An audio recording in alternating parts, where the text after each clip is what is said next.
Hello दोस्तों, बहुत बहुत स्वागत, अभिनंदन एक बार फिर से RDF GS गुरु में। दोस्तों, हम UP triple S C PET के लिए किरण की बुक से मॉडल टेस्ट पेपर पढ़ रहे हैं। तो उसमें प्रैक्टिस टेस्ट में टेस्ट नंबर 12 आज पढ़ेंगे। 12 का पार्ट 1 पढ़ेंगे। दो पार्ट में हम लोग पढ़ते हैं ना, 12 का पार्ट 1 और पार्ट 2। तो पार्ट 1 में आज पढ़ेंगे, ठीक है। RDX GS गुरु टेलीग्राम चैनल है, इसको ज्वाइन कर लीजिए। इसी पे PDF डालूंगा, वहाँ से डाउनलोड कर लेना, ठीक है। और प्रैक्टिस करिए। जितनी ज़्यादा प्रैक्टिस करेंगे उतना ही आपको फ़ायदा दिखेगा। वहाँ देखना, मॉडल आपको देखेंगे, पेपर में जाएंगे तो आपको लगेगा ये भी प्रैक्टिस ही कर रहे हैं। और एक दो क्वेश्चन ऐसे ही कॉन्फिडेंस में सही हो जाएगा, ठीक है। तो इसलिए आज मोर प्रैक्टिस, कहावत सही है वो, मोर प्रैक्टिस और get more benefit. Okay, practice makes a man perfect. चलो शुरू करते हैं। पहला क्वेश्चन है चंद्रगुप्त मौर्य। एक मिनट इसको हटा लेते हैं। चंद्रगुप्त मौर्य इतिहास से पढ़ेंगे ना। चंद्रगुप्त मौर्य के दरबार में यूनानी ग्रीक राजदूत कौन था? मेगास्थनीज। कौन था? ऑप्शन 2 मेगास्थनीज था। मेगास्थनीज ने भारत में 7 प्रकार की जातियों का तथा पाटलिपुत्र नगर के प्रशासन का वर्णन किया है। और इसने एक इंडिका नामक किताब लिखी, इंडिका, याद रखना। शुंग वंश की स्थापना किसने की? तो की थी पुष्यमित्र शुंग ने। देखो, शुंग जो है उज्जैन के निवासी थे और ये मौर्यों के सामंत थे। और मौर्यों के अंतिम शासक कौन? बृहद्रथ का सेनापति था कौन? पुष्यमित्र शुंग। उसी ने इसकी हत्या कर दी, बृहद्रथ की, और शुंग वंश की स्थापना की थी। अच्छा, इनकी जानकारी कहाँ से मिलती है? अयोध्या अभिलेख है एक, उससे मिलती है। चलो अगला देखते हैं। विजयनगर साम्राज्य खंडर कहाँ है? हम्पी में है, कर्नाटक में, हम्पी। तो ये विजयनगर की स्थापना किसने की थी? हरिहर और बुक्का, दो भाई थे, इन्होंने की थी हम्पी में, कर्नाटक में। और उनकी पहली राजधानी अनेगोंदी थी, है ना। बुक्का सिंहासन पर जब बैठा तो इसने तमिलनाडु राज्य को विजयनगर में मिला लिया था। बुक्का के समय कृष्णा नदी को बहमनी और विजयनगर साम्राज्य मान लिया था। मतलब बहमनी और विजयनगर राज्य की सीमा माना गया था किसको? कृष्णा नदी को, बुक्का के समय ही। प्रथम स्वतंत्रता संग्राम कौन से वर्ष में प्रारंभ हुआ? 1857 में। 10 मई 1857, ये तो क्लियर है। अशोक मेहता ने अपनी पुस्तक द ग्रेट रेवेलियन में इसे राष्ट्रीय विद्रोह कहा है। और डिजराली ने इसे राष्ट्रीय विद्रोह, डिजराली ने भी कहा है, ठीक है।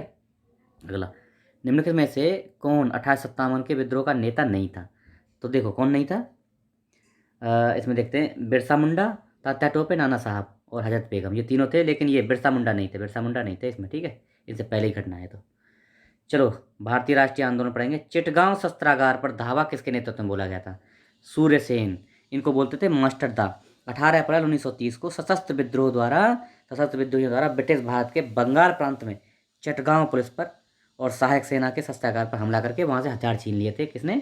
इसी के नेतृत्व में, सूर्यसेन, मास्टर दा के नेतृत्व में। इसके संस्थापक राजा राम मोहन राय थे। किसके? ब्रह्म समाज है, ब्रह्म सभा थी 1928 में, सॉरी 1828 में इसकी स्थापना हुई, 20 अगस्त को, ब्रह्म सभा के नाम से। आगे इसका नाम ब्रह्म समाज रखा गया। कलकत्ता में स्थापना हुई थी। अगला देखिए, स्वदेशी आंदोलन को आंध्र के डेल्टा इलाकों में किस नाम से जानते थे? आंध्र प्रदेश में किस नाम से जानते थे? तो वंदे मातरम आंदोलन, इंपॉर्टेंट है, मोस्ट इंपॉर्टेंट, वंदे मातरम आंदोलन के नाम से जानते थे। इस स्वदेशी आंदोलन में जो है ना, बहिष्कार बहिष्कार विदेशी वस्तुओं का बहिष्कार और स्वदेशी को अपनाने के लिए बात कही गई थी। सुभाष चंद्र बोस ने भारतीय राष्ट्रीय कांग्रेस से निकलने के बाद किस पार्टी की स्थापना की थी? तो ये थी फॉरवर्ड ब्लॉक। 1939 में फॉरवर्ड ब्लॉक की स्थापना की थी, ऑप्शन 3। अगला, निम्नलिखित में से कौन सी घटनाएं कालानुक्रम में सही है? तो देखो, सविनय अवज्ञा आंदोलन 1930, भारत छोड़ो आंदोलन 1942, कैबिनेट मिशन 1946, यही सही है, बिल्कुल सही है ना। तो ये हमने बता ही दिया आपको। 24 मार्च 1946 को दिल्ली पहुंचा था कौन? Cabinet mission. चलो, भूगोल पढ़ेंगे अभी। मरुद्वीप क्या होते हैं? मरुद्वीप किससे संबंधित हैं? तो ये रेगिस्तान से संबंधित। देखो क्या होता है मरुद्वीप, समझ लो थोड़ा सा। मरुद्वीप रेगिस्तानों में अवस्थित होते हैं। रेगिस्तान में ऐसे क्षेत्र जहाँ कुछ वनस्पतियाँ मिलती हैं जो सामान्य स्तर से ऊंची होती हैं। मतलब बाकी तो रेत ही रहता है, कुछ छोटे से एरिया ऐसे होते हैं जहाँ पर वनस्पतियाँ मिलती हैं, उनको मरुद्वीप बोलते हैं जहाँ पर पेड़ पौधे होते हैं, ठीक है, यही है मरुद्वीप। सुंडागर्त कहाँ अवस्थित है? ये हिंद महासागर में जावा के पास अवस्थित है, जावा द्वीप के हैं। सुंडागर्त जावा के दक्षिण में स्थित है और इसकी गहराई कितनी है? 8152 मीटर है। भारतीय मानक समय 82.5 डिग्री पूर्वी देशांतर, 82 डिग्री 30 अंश पूर्वी देशांतर कहाँ से निकलती है? इलाहाबाद के पास मिर्ज़ापुर से निकलती है। और 5.5 घंटे हम ग्रीनविच मीन टाइम से आगे हैं, 5.5 घंटे। भारत की सर्वोच्च पर्वत चोटी कौन सी है? एवरेस्ट मत लगा देना, भारत में नहीं हो, नेपाल में है। गॉडविन ऑस्टिन, इसको K2 भी बोलते हैं।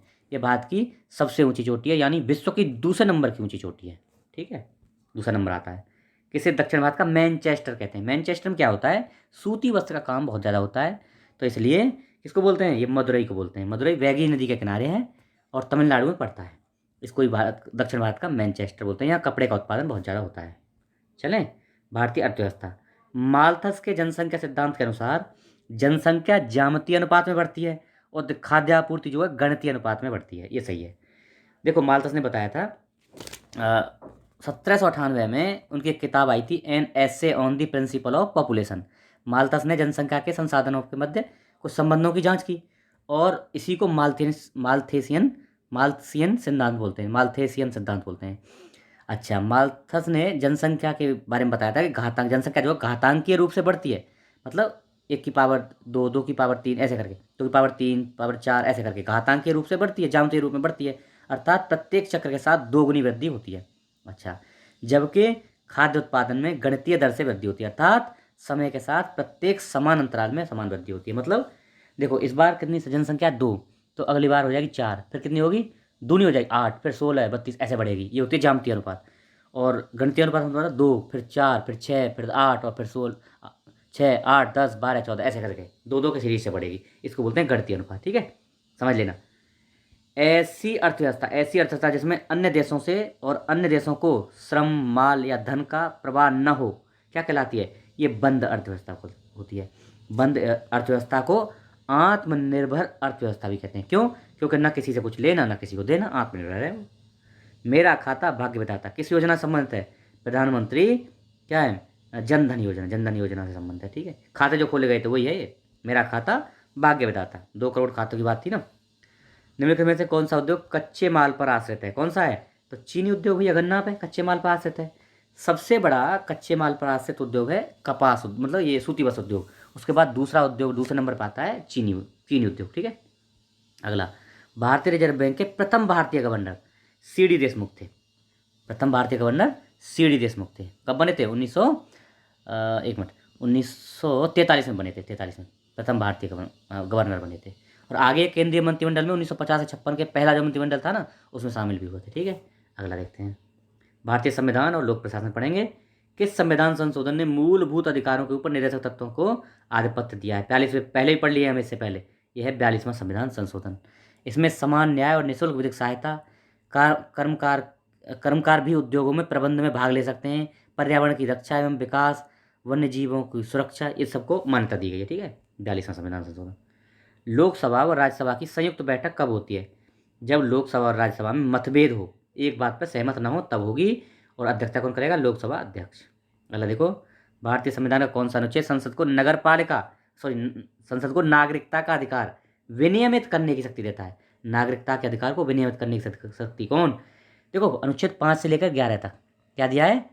5 यानी 6 से लेकर 11 तक 5 अनुच्छेदों में नागरिकता की बात की है। लास्ट वाला जो है इस नागरिकता के विनिमय की बात करता है, अनुच्छेद 11। ठीक है, भारतीय संविधान का अनुच्छेद यानी आर्टिकल 1 भारत को क्या घोषित करता है? तो ये एक अर्ध संघीय राज्य घोषित करता है, हैं? पार्शियली फेडरल करता है ना, अर्ध संघीय। अगला देखो, संविधान का कौन सा अनुच्छेद राज्य को ग्राम पंचायत स्थापित करने की अनुमति देता है? आदेश देता है, आदेश अनुमति नहीं, आदेश देता है। तो अनुच्छेद 40 बोलता है कि ग्राम पंचायतों का गठन होगा। ठीक है कि ये बोलता है। धारा 324 के अनुसार संसद के दोनों सदनों और राज्य विधानसभाओं में चुनाव कराने, चुनाव संबंधी निर्देशन, ये सब मतलब 40 अनुच्छेद है। ठीक है, चलो छोड़ो। अगला देखो, हाँ, सामान्य विज्ञान पढ़ेंगे। यक्ष्मा यानी टीबी के विरुद्ध निम्नलिखित में से कौन सी औषधि असरदार या प्रभावकारी होती है? कौन सी होती है? स्ट्रेप्टोमाइसिन, ये होती है। ऑप्शन 4, 26 में ऑप्शन 4। टीबी यानी ट्यूबरक्लोसिस में स्ट्रेप्टोमाइसिन जो है औषधि कारगर साबित होती है। टीबी क्या है? एक संक्रामक रोग है और फैलने वाला। ये जो है माइक्रोबैक्टीरियम ट्यूबरक्लोसिस नामक जीवाणु से फैलता है। अगला देखो, जाड़ों में मूत्रालय क्रिस्टल जमा होने पर निम्नलिखित में से कौन सा रोग पैदा होता है? जाड़ों में, जोड़ों में है नहीं, जो हमारे जॉइंट्स हैं उसमें ये क्रिस्टल जमा हो जाते हैं, तो क्या हो जाता है? तो ये गाउटर होता है। गाउट मतलब होता है कि जब जोड़ों में जो है ना हमारी जो जॉइंट्स हैं उसमें यूरिक एसिड जमा हो जाता है, तब इस ये रोग होता है, गॉइट है, गाइट या गॉइट। इससे क्या है? बहुत असहाय दर्द होता है। पीएच को किसकी मदद से सतत रखा जाता है? मतलब सतत मतलब लगातार, तो बफर विलियन। अब देखो, बफर विलियन क्या होते हैं? वह घोल जिसमें, ऐसे विलियन जिसमें अल्प मात्रा में अम्ल और अल्प मात्रा में क्षार मिलाने से घोल का पीएच लगभग अपरिवर्तित रहता है, बदलता नहीं है, वो बफर विलियन कहलाते हैं। तो बफर विलियन ही ऐसा काम करता है। परमाणु पायल परमाणु पाइल है ना, क्या है, परमाणु पाइल का प्रयोग कहाँ होता है, कहाँ होता है, ये होता है नाभिकीय विखंडन में। परमाणु भट्टी में क्या होता है, विखंडन होता है, वो भी कंट्रोल विखंडन, तो उसी में होता है इसका पाइल का प्रयोग। दो तरंगें जिनमें प्रत्येक आयाम 1.5 मिलीमीटर है और बारंबारता 10 हर्ट्ज है, विपरीत दिशाओं में चल रही हैं और उनकी गति 20 मीटर प्रति सेकंड है। संलग्न आसंधियों यानी नोड के बीच मिलीमीटर में कितनी दूरी होगी। देखो ये थोड़ा सा घुमाने वाला क्वेश्चन है। इसमें क्या है, यह 1 mm होगी, कौन सी, ऑप्शन एक है 1 mm होगी। देखो इसमें कैसे 1 mm दूरी, ठीक है। एक मिनट, सुनो सुनो, 1 mm नहीं, 2 mm होगी, ओके 2 mm होगी, 2 mm। तो इसको निकाल लेते हैं, कैसे निकालना है, निकालने का तरीका बताता हूँ मैं। देखो सभी प्रकार की तरंगों के तरंगदैर्घ्य आवृत्ति के बीच, तरंगदैर्घ्य आवृत्ति और वेग के बीच में अंतर क्या होता है, संबंध क्या होता है, तरंगदैर्घ्य यानी v इजिकल टू होती है आवृत्ति n इंटू तरंगदैर्घ्य लैम्डा। ये तरंगदैर्घ्य बराबर क्या होता है, लैम्डा इजिकल टू होता है v वेग अपॉन आवृत्ति। तो v कितना है, 20 सेंटीमीटर है, 20 मीटर मिलीमीटर पर सेकंड, तो 20/10 करेंगे 2 आएगा, 2 मिलीमीटर आ जाएगा, ठीक है, डी ऑप्शन है। प्रारंभिक गणित पढ़ेंगे। 220 में कौन सी न्यूनतम संख्या मिलाएं कि योगफल पूर्ण वर्ग हो जाए। 220 से आगे पूर्ण वर्ग क्या होता है, 225, किसका, 15 का वर्ग होता है। तो 225 में क्या 5 मिलाने से 225 बन जाएगा, 220, यही है, सिंपल है एकदम। जिस संख्या का 90% चौवन है, किस संख्या का 90% चौवन है, तो वो संख्या का 30% क्या होगा, तो भाई एक्स गुणा एक्स मान लो संख्या है, एक्स गुणा 90/100 बराबर 54, तो क्या आ गई, 60 आ गई। और 60 का 30% लगाना, 6 18 18 आ गया, ठीक है, लगा लेना। ये देखो x प्लस 1/x बराबर 5, तो x square plus 1/x square बराबर क्या होगा, तो देखो इसका होल स्क्वायर कर दो पूरे का, तो क्या हो जाएगा, एक्स स्क्वायर प्लस, ये हो जाएगा x square plus 1/x square plus 2 x cut जाएगी, एक एक्स इंटू 2a भी होता ना, तो plus 2ab x into 1/x, x से 1/x कट जाएगी, है ना, तो क्या हो जाएगा +2। अब उधर जाएगा तो ये -2 हो जाएगी, तो x square plus 1/x square बराबर हो जाएगा। अच्छा ये 5 है, जब होल स्क्वायर करेंगे तो 25 हो जाएगा, और जब ये 2 जो था, ये 2 जो था राइट साइड ले जाएंगे, प्लस के 2 थे तो माइनस हो जाएंगे, तो -2 हो जाएगा, 23 हो जाएगा, 25 - 2 23, ऑप्शन 3, ठीक है, ऑप्शन 3 होगा, कर लेना, ऑप्शन 3 23। अगला इसमें देखो, ये पहले वाले से तो ये कट गया, 1/2 गुणा 1/2 तो 1/4 हो जाएगा, 1/4, ऑप्शन डी, कितना सिंपल था। अब देखो ये संख्या है, एक पूर्ण वर्ग हो तो टी के मान क्या होंगे, टी की जगह क्या रखें। अब देखो ये आर को स्क्वायर है ना, तो इसको आर को ले लेते हैं, आर की वैल्यू लेते हैं 2, स्क्वायर हो जाएगा। और ये क्या है, 1/4 को लिख सकते हैं 1/2 का होल स्क्वायर, ठीक है। अब देखो ये A square plus B square plus 2ab करना, तो जब हम यहाँ अगर 1 रखते हैं टी की जगह पे, तो 1 है ना, 1, और एन की वैल्यू तो निकालनी नहीं, कुछ नहीं है, एन है ही, 2n हो जाएगा, तो 2n आया ना, 2n बन गया। तो यानी 1 रख नहीं पा रहा है, प्लस के रखो चाहे माइनस के रखो, अगर माइनस के रखेंगे तो प्लस आ जाएगा, प्लस के 2n, और अगर माइनस के रखेंगे, सॉरी प्लस के रखेंगे तो माइनस के 2n है ही, और प्लस के रखेंगे तो, सॉरी प्लस के रखेंगे -2n, और माइनस के रखेंगे तो प्लस के 2n, दोनों से बन जाएगा। तो ऑप्शन क्या है, ये है +1, प्लस माइनस 1 रख देंगे तो आ जाएगा आंसर, ठीक है। सामान्य हिंदी पढ़ेंगे। चलो उत्कर्ष का विलोम क्या है, अपकर्ष होता है। निम्नलिखित प्रश्नों में वाक्य खंड के स्थान पर एक शब्द बताइए क्या है, जिसका ऋण लिया हो, जिसका ऋण लिया हो, क्या हो, कर्जदाता होता है भैया। चुल्लू पर पानी में डूब मरना, लज्जा के मारे मुंह नहीं दिखाना चाह। दिए गए विकल्पों में से शुद्ध वाक्य छांटिए। चाकू से बच्चों को काट कर फल दो, नहीं, बच्चों को काट कर, चाकू से बच्चों को चाकू से काट कर फल दो, ऐसे होगा। मेरे जूतों, नहीं जूते तुमसे अच्छे, जूतों नहीं जूते। वह शायद से क्यों आएगा, वह शायद आ जाएगा, वह शायद क्यों आ जाएगा, ये हट जाएगा, आ जाएगा हो जाएगा, आ जाएगा, शायद आ जाएगा, या से हटा दो। गांधी जी ईश्वर के पक्के भक्त थे, ये सही है बिल्कुल, 4। अत्युत्तम किन 2 शब्दों से बना है, तो अति धन उत्तम से बना है, 2 ऑप्शन है। और कौन संधि है, यण संधि है, जहाँ अतीत, देखो जहाँ पहले क्या है, ई आ जाए, छोटी ई आ जाए, ऊ आ जाए, बड़ा ऊ आ जाए, उसके बाद में कोई भी स्वर आए, उत्तम आ रहा है ना, स्वर आ जाए, तो क्या है वो, यह हो जाता है, वाह हो जाता है, होता है ना, तो वही यण संधि है। सामान्य अंग्रेजी पढ़ेंगे। प्लूरल ऑफ, या इंडेक्स का प्लूरल बताना है आपको, प्लूरल क्या होता है, प्लूरल क्या होता है, तो इंडिसीज होता है, क्या है, ऑप्शन 2 होता है, इंडिसीज है, ठीक है। चलो इंडिसीज। अगला देखो, choose the correct passive voice following sentence है ना। Ought we to take any false claims, ये बनाना है, इसका बनाना है। तो देखो ऑट एनी फॉल्स, देखो यहाँ जाता है ought any false be taken to be made by us, ये आएगा पहला ही। और any false claims to be made by us, यही आएगा पहला ही। अब ये 43 से 45 अनसीन पैसेज है इसके हिसाब से। The bureau of Indian standards BIS does not specify any standards for domestic exhaust fans. Exhaust fan होते हैं ना बाहर हवा निकालने वाले, उनकी बात है। देयरफॉर देखो the BIS does not specify any standards of domestic exhaust fan, है ना, स्टैंडर्ड नहीं है कोई। Therefore none of the models tested carried the ISI mark, इन पे नहीं होता है। CERS tested the exhaust fans for power leakage, insulation, resistance, earthing, continuity, electrical input and protection against direct current. All of them were found to conform to the safety requirements for commercial or industrial purpose. Ventilation fans set by the BIS, usually exhaust fan, are fitted with an external guard, grill or mesh. Such guards are useful to prevent accidental contact with the moving part of the fan. The test revealed that though all the models tested confirmed do the safety test के लिए confirm होते हैं। अच्छा, their air delivery electrically consumption differed widely and hence their service value also varied. Consumers should make a conscious decision depending on their need.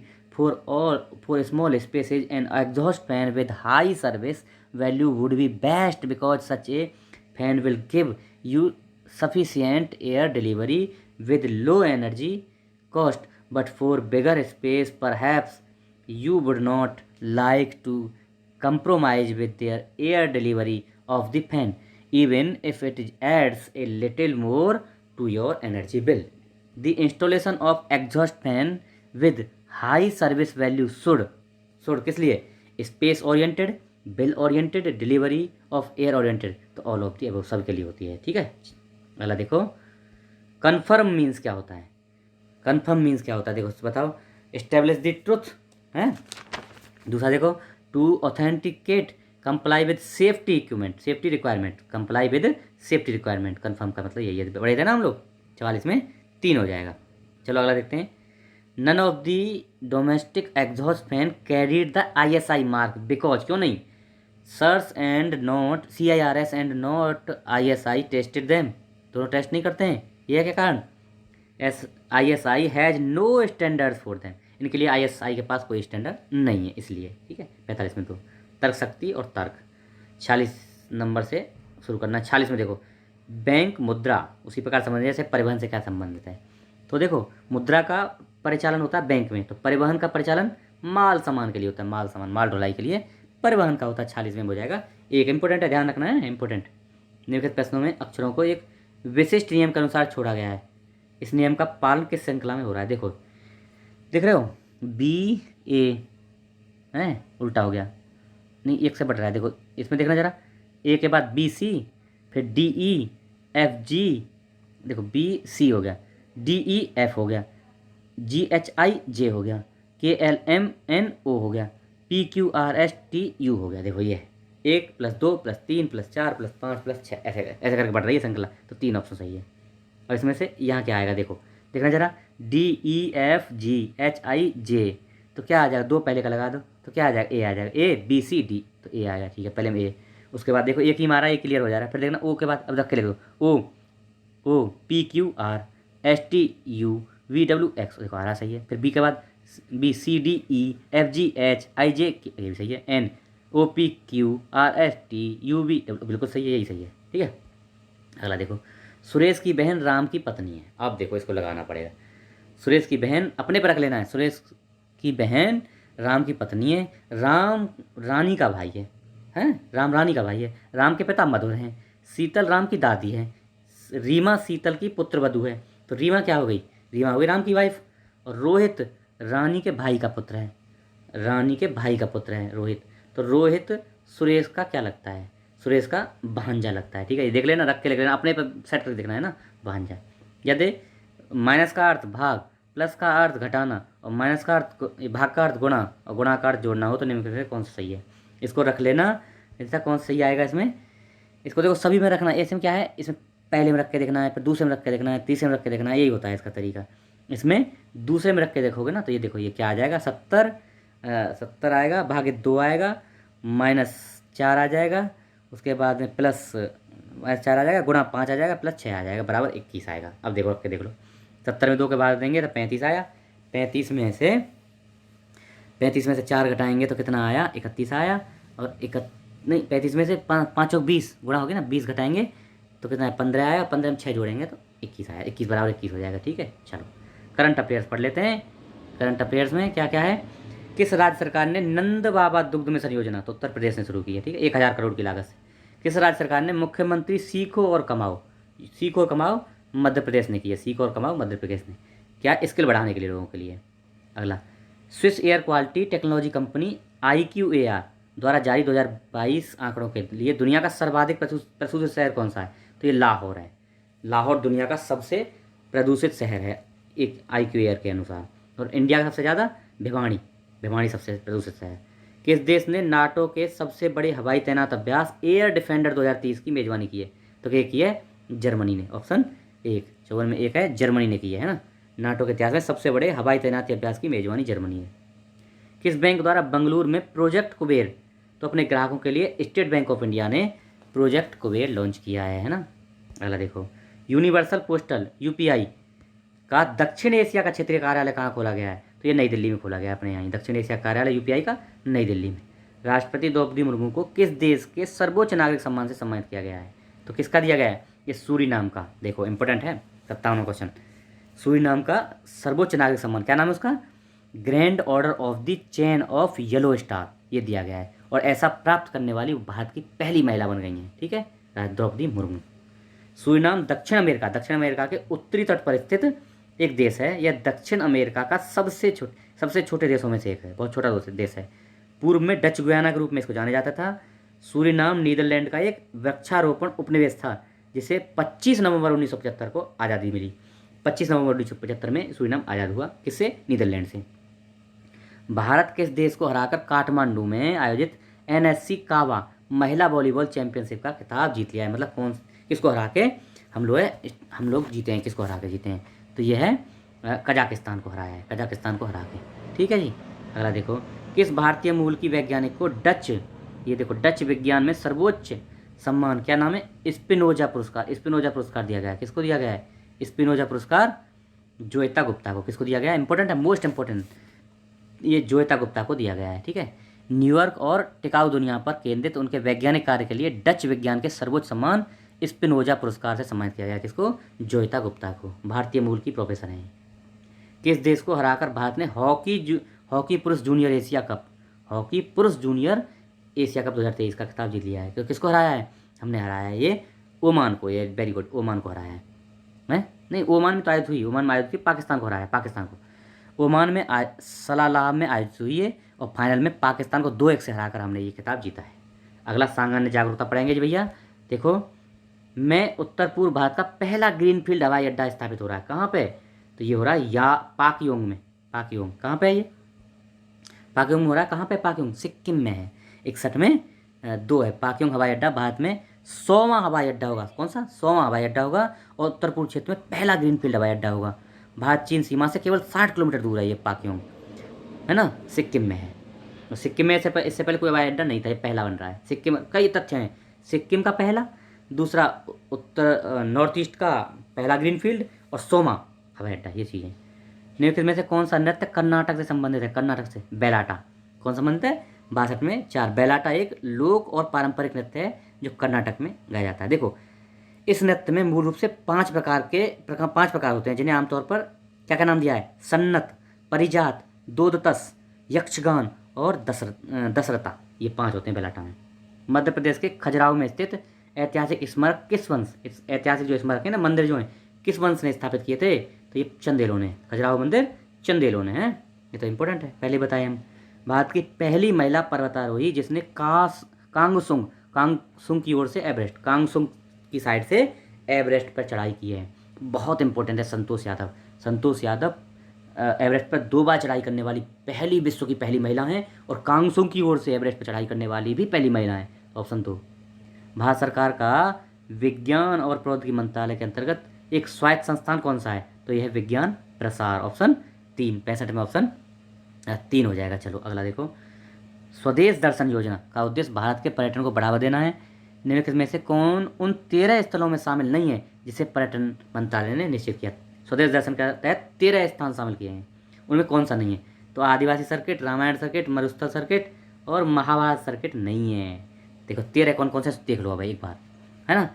उत्तर पूर्व Bharat circuit, बौद्ध circuit, Himalayan circuit, तटीय circuit, Krishna circuit, desert circuit, tribal circuit, हैं, eco circuit, वन्यजीव circuit, ग्रामीण circuit, आध्यात्मिक circuit, Ramayana circuit और विरासत circuit. Mahabharat circuit इसमें नहीं है। भारत सरकार प्रतिवर्ष खेलों में उत्कृष्ट योगदान के लिए पुरस्कारों का वितरण करती है। निम्नलिखित में से कौन खेल पुरस्कार नहीं है? तो अर्जुन पुरस्कार है, ध्यानचंद पुरस्कार है, द्रोणाचार्य भी है। खेलो इंडिया पुरस्कार कौन सा होता है? ये नहीं है, ठीक है। केरल के टिकेडी में निम्नलिखित में टिकेडी में स्थित जो जैव विविधता और प्राकृतिक सौंदर्य का अद्भुत उदाहरण है, क्या है? टिकेडी में क्या है? पेरियार वन्यजीव उद्यान। कहाँ? केरल में स्थित है, ठीक है। तो देखो क्या है? पेरियार राष्ट्रीय उद्यान वन्यजीव अभ्यारण्य इडुक्की जिले में है, केरल के में। और ये तेक्कड़ी के पास एक क्या है? संरक्षित क्षेत्र है। 2 है। मोरक्को का यात्री जिसने मोहम्मद बिन तुगलक, मोहम्मद MBT बोलते हैं ना, मोहम्मद बिन तुगलक के समय यात्रा की थी, कौन था? Ibn Battuta. बहुत इंपॉर्टेंट है, इसने भारत में यात्रा विवरण दिया है। क्या नाम है उसकी पुस्तक? रेहला में इसने डाक व्यवस्था की बात की है, डाक व्यवस्था भारत में, है ना। अगला देखो, लास्ट क्वेश्चन आज का। निम्नलिखित में से कौन सा राजस्थानी नृत्य का एक प्रकार? राजस्थानी नृत्य कौन सा है इसमें से? बताओ। तो झूलन इनमें से राजस्थानी नृत्य है। 70 में हो गया एक झूलन, ठीक है।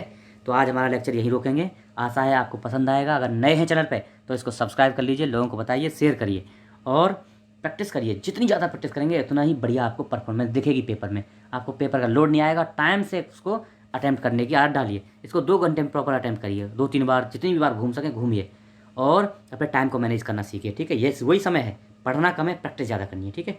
चलो आज यहीं रोकेंगे। PDF मिलेगा RDX GS गुरु टेलीग्राम चैनल पे। Okay, thank you so much. हाँ, एक चीज़ और, मैं जो है अभी करंट अफेयर्स पूरा अप्रैल से लेके और सितंबर तक का करंट अफेयर्स अभी ख़त्म करने वाला हूँ, है ना। पूरा इसी से जितने क्वेश्चन करंट के आएंगे इसी से आ जाएंगे, ठीक है। आप लोग तैयार रहो बस। Okay, thank you so much. जय हिंद।